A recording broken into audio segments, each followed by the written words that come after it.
Hello, and thanks so much for joining us today. I'm Carol Jenkins. The program is Black America. It is our pleasure today to have as our guest Dr. Nell Irvin Painter, the esteemed Edwards Professor of History, emerita at Princeton University, author of 7 books and counting. The most famously, The History of White People. We're going to talk about that. Creating Black Americans, the wonderful biography of Sojourner Truth, among many others. She is also an acclaimed artist, having gone back to school for degrees in fine arts at Rutgers and the Rhode Island School of Design in her 60s and produced some magnificent work. We're going to take a look at that. And Nell, thank you. Thank you so much for being with. We actually have part 1 and part 2. Yeah. Part 1, we're going to talk about history and current. Part 2, we're going to talk about art. And that pretty much replicates your life so far. Yeah. We don't know what part 3 will be, but we know we've got a historian, world famous, and an artist, world famous. If your world is New Jersey. If your world, we will say if your world is, well, no, world famous.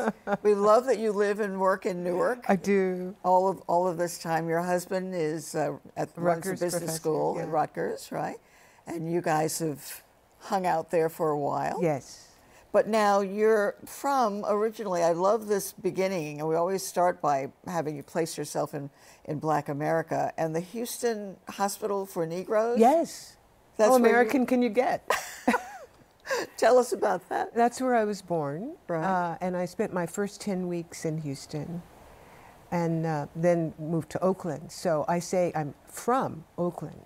But if you ask me specifically where I was born in the Houston Hospital for Negroes. Right. So you moved because your dad was a chemist? Yeah. My parents were in part of that migration, that wartime migration to California. And they went to the Bay Area. They went to the Bay Area. Your dad to My father Berkeley. was a chemist, Right. yeah.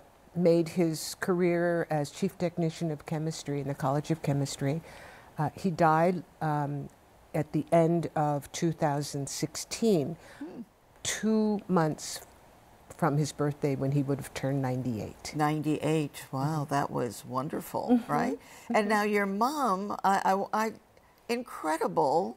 I said she set the standard for you because well into her 80s.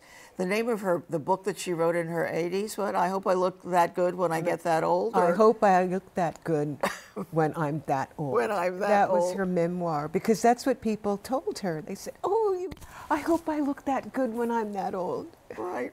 But now and that was her second book, the first book? That was her second book, yes. And she was well into her... She was 91 when she died. Right. And she did not want to die. She didn't? No. Well... She had things to do. She still had things to do? Oh, absolutely. Well, I'm so happy that you left her website up. Yes. Because it's very helpful for those of us who are, going up that, she's leaves very strict instructions about the things you must do. Yes. So if anybody wants to see that, they get it through my website. Right. Because there's a family link on my website. Yeah, and I must say, it's a fabulous website. And someone in your family did that. My right? husband. Did he really? Yes, it was a birthday present. It's wonderful. I recommend go to Nell Painter's website. It's fabulous. Yeah. So let's talk about history. You made quite a stir in many of your books, but most infamously, I will say, when you wrote The History of White People. Yes. Which was an unexpected book. Most Black people are writing about Black people. Yes. And I think Black people should write about whatever, including white people, or the history of snails, or whatever. Right. I was talking to a friend of mine, Annette Gordon-Reed, who is famous for her take on Thomas Jefferson and Thomas Jefferson's family. And we agree, and we recommend to everybody else, of course, that you should go into unexpected places because fresh eyes raise new questions. And that's really important in history because the writing of history continues. It never ends because there are always new questions. New questions. Yes. And so now, some years beyond the history of white people, what was the most profound thing that you learned in the evolution of what it meant to be white? Well, the most profound thing was not in the evolution of what it meant to be white, because what it means to be white is the same as, I mean, as an intellectual undertaking, is the same as what it means to be any marked identity. Things change. Things change over time. Things change over place. Things change with whom you're speaking, when you're talking, and for what purpose. So definitions of whiteness, there's never been agreement on that. Right. Just as there's never been agreement on what is blackness or brownness. We can't agree on those things. We can use we can take definitions out of the sky and use them for a while, but that doesn't mean they're going to carry over into the future, or that they would have been useful in the past or in another place. Yes, and as you say, the burden for explaining race has always been on blacks. Yes. Always defined from the black point of view. Yes, yes. And in a sense, that's why it's so helpful to have someone steeped in African American history to go over there, because there's so many issues that have already come up. And you can ask those questions on the other side of the color line. Yeah, and one of the things that you say is that the 60s, the Black Power movement, was the one that really broke whiteness into fragments. Yes, yes. Sense. Well, it had been fragmented before. Yeah. So before about the Second World War, intellectuals, scholars talked about several white races. So Irish people belonged to the Celtic race. It was a white race. It was not about becoming becoming white. They were white people. They were just an inferior kind of white people. And by mid-century, by the New Deal, politics, by the Second World War, politics, then only one big white race. And that was sort of the usefulness in terms of race for white people, mid-century, mid-20th century, one big white race. No Jewish race, one big white race. The Nazis taught Americans not to do that. But then with Black Power, and black is beautiful, and how wonderful it is to be black. Well, wait a minute. Okay, so there's whiteness as race, but then there's, I'm white, but I'm Irish. I'm white, but I'm Italian. I have ethnicity. I have many ethnicities. And that you don't hear that much anymore in terms of white people.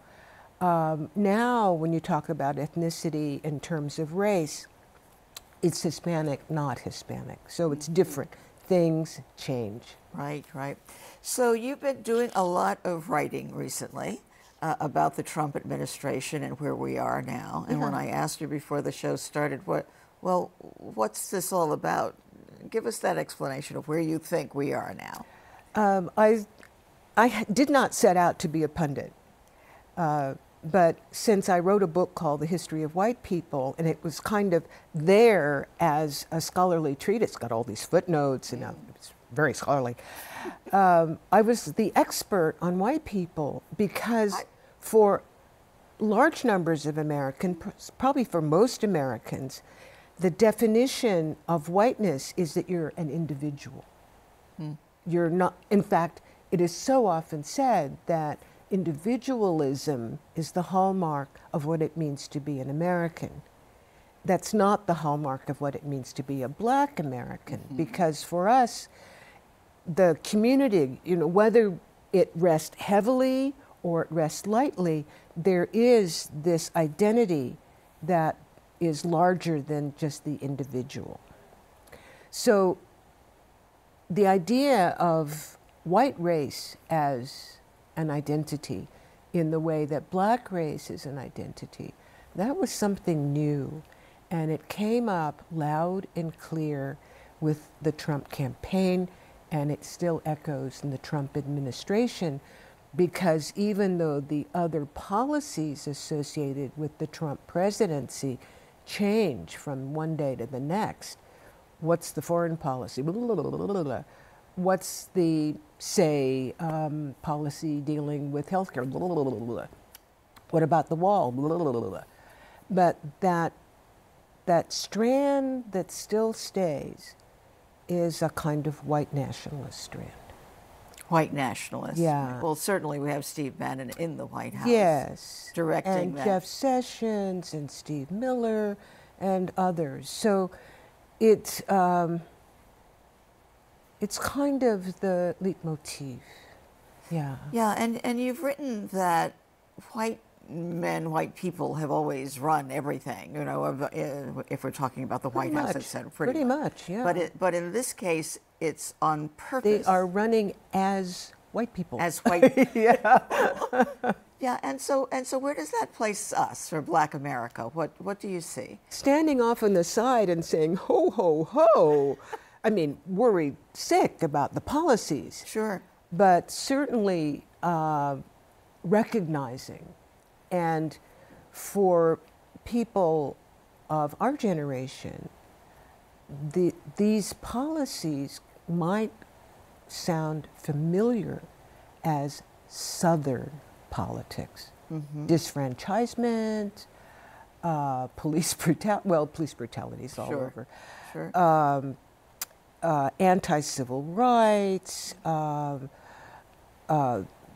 the sense of white grievance, that's familiar from Southern politics from 1865, surely to 1965, and continuing. Sure. You recognize the Southern strategy. You recognize the power of white grievance. And Toni Morrison has written about it along with you. You two are the strong. No. The strong voices. I'm sort of the strong voices out there. What she calls it is mourning for whiteness. Yeah. And she said that suddenly there are just too many Black and brown people around, and who knows what's going to happen next, where we'll show up. I don't know when she wrote that, and it would make sense before Trump. Now it's much more activist. Mm-hmm. And I have written that the figure of a Black president, of a thoughtful, democratic, well-educated Black president, just drove a lot of Americans crazy. True. As always, Nell. So now I want to move now to, because your art life is also activist. Your Creating Black Americans was a history book. Yes. That had art all through it. It did, yes. It is just fantastic. I recommend that as well, because you give timelines and you have all of these wonderful pieces of art. So now your history life, your life as a history professor and writer lasted how long? It's still with me. Yes. But now as a historian, I talk and write about now. Right. I can't remember the last time I've written a history book. So it's the now is is so interesting. It's more politics than history. Right. Yeah. And so when did you decide to make this turn to the art world then, so that you wouldn't just critique art, but that you would do it? It really started with Sojourner Truth. Sojourner Truth did not read and write. And with her, she took her photographs. She had her photographs taken. And she controlled the photographs. So she showed herself in images the way she wanted to be seen. So clearly I had to learn what I learned to call the rhetoric of the image. And I immersed myself in the history of photography. I loved it. So in that book, images kind of stand in for lack of text. So that's a different way of using the visual from what I do now, but it was a step into the visual. So Creating Black Americans, as you said, is full of Black art. So I gave myself a kind of crash course in African American art history. I had grown up with some African American art, Elizabeth Catlett and Charles White and so forth. Sure. But I had no idea there was so much. And so the task there was to keep it down so that the book would not cost an arm and a leg.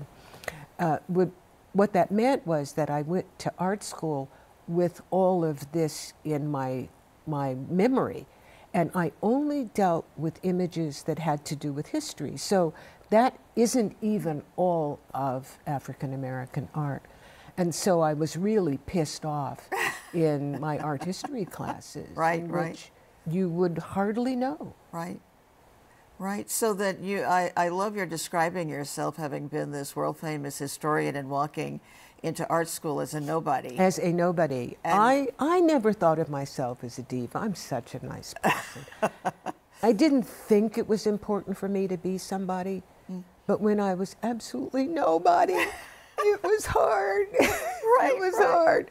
That reinvention. But again, your mom set the pace for that because she was active. So without a thought, or maybe two thoughts, you went back to Rutgers, got a BFA, got your MFA from RISD, and started literally reinventing yourself. A lot of self-portraits. Yes. And you talk about the fact that your self-portraits allow you to reinvent yourself and to create freedom. I started making self-portraits because I didn't know that all of my work would be figurative, and it's not. But some of it is. And I needed to be able to deal with dark skin. And dark skin has, a lot of other colors in it, and it's also very reflective. So I needed some skills. And in art school, I didn't have dark-skinned models. So I used the one who was always handy. You. Me. So I started making myself. Right. And we have this great clip of you talking a little bit about the art that you're doing. So let's take a listen to that and talk about it on the other side. Okay. Wonderful things about being Black abound.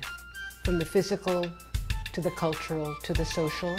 Blackness is beautiful in the body, the skin, the vigor that shows in muscle and sinew.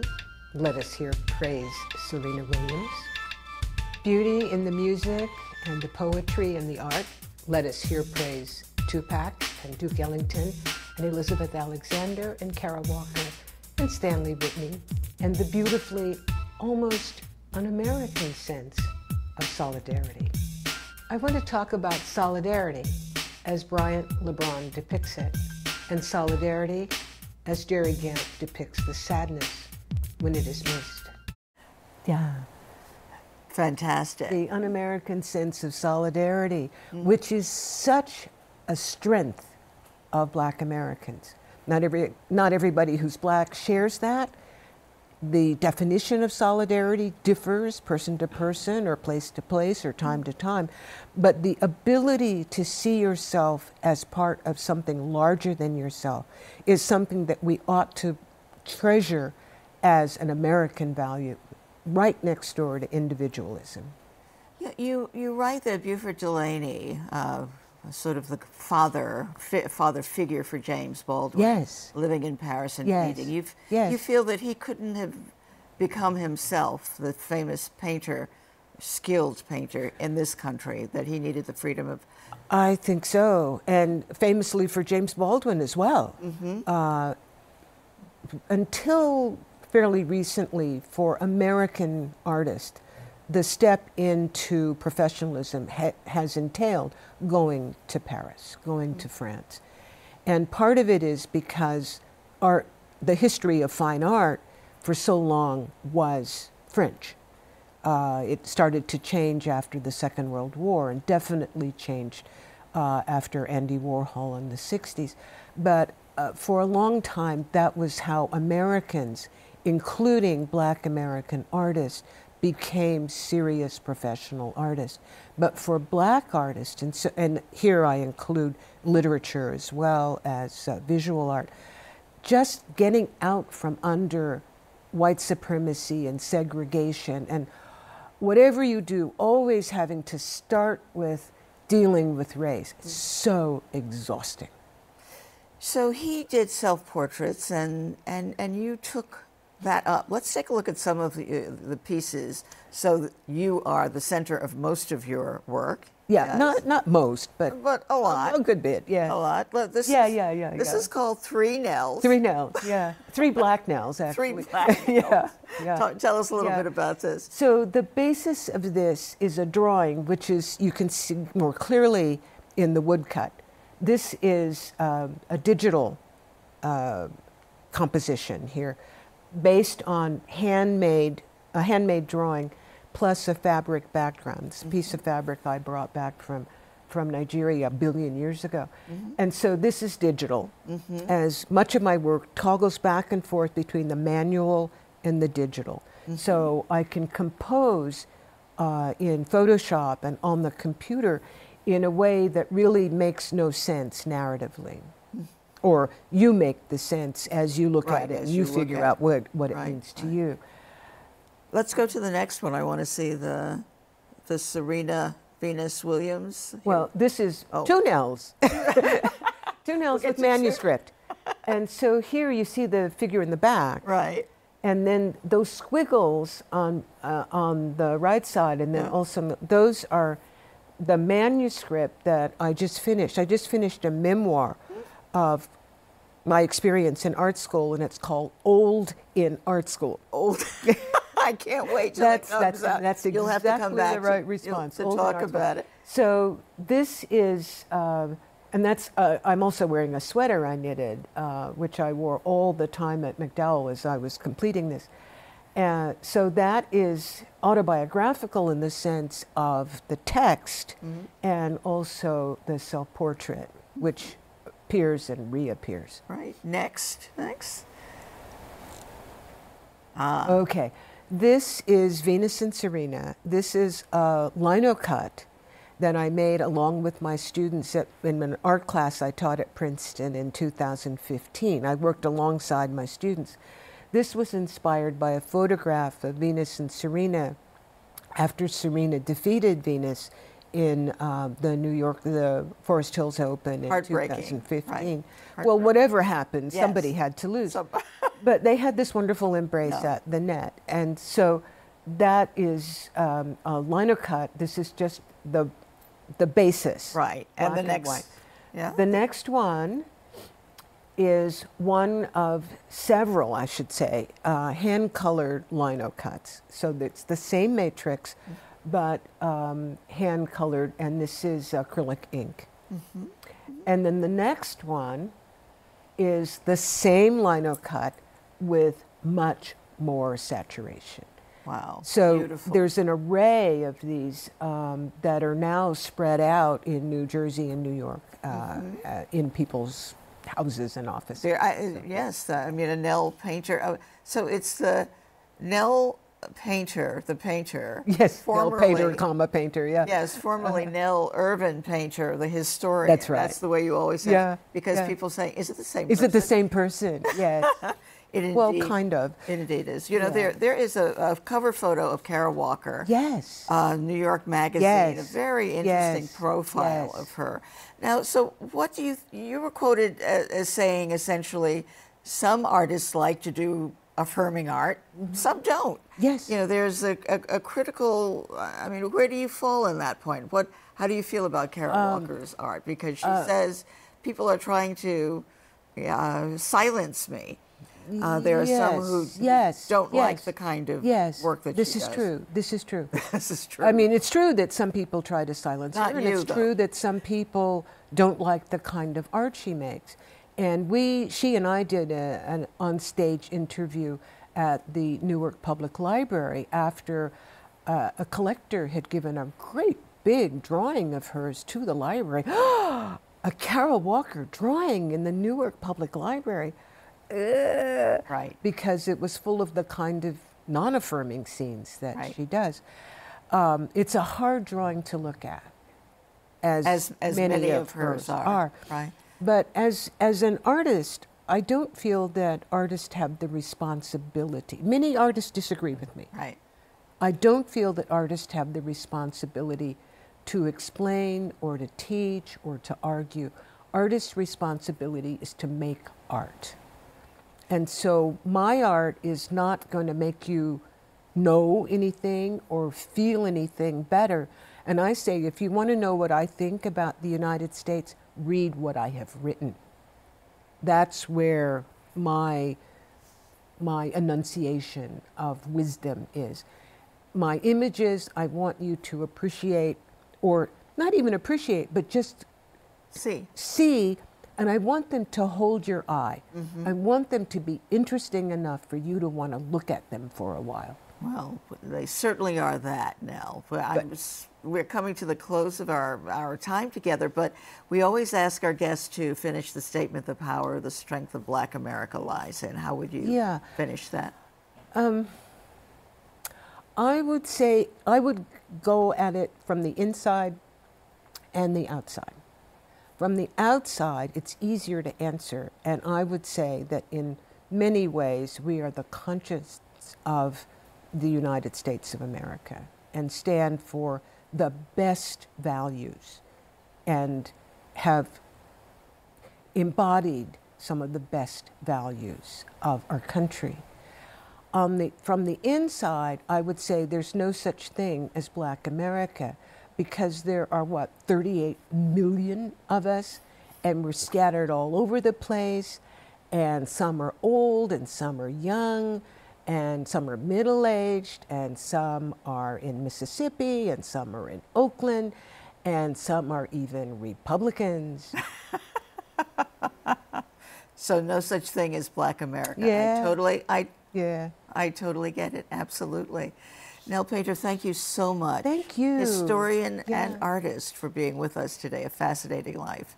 Thank you. And thanks to you all out there today for joining us. I'm Carol Jenkins. The program is Black America, and we will see you the next time.